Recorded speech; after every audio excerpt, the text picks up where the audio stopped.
अगर वो चाहते हैं तो बोलिए आज के बाद से हम गाँव नहीं बजना, आज से हम छोड़ रहा बनी रुआ सब मन के चलते के मलाह बनी।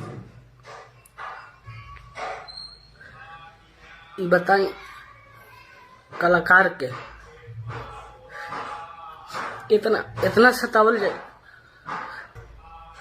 एक गरीब घर के लड़का के इतना सतावल जाए। और बताई भाई गरीब घर के लड़का कोनो आगे ना बढ़ सकता, इतना अत्याचार करब।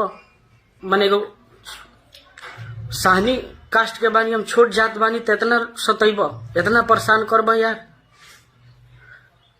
10 गो नाम हो गई, हर जगह गाना आदमी देता बेचता नहीं, उनसे घर द्वार अपन चलता। घर के अकेले आदमी बा का हर कलाकार के साथ ऐसे करिए? हर कलाकार के कितना अति बेल के आगे बढ़ता, तू करे के इतना टच करबो यार।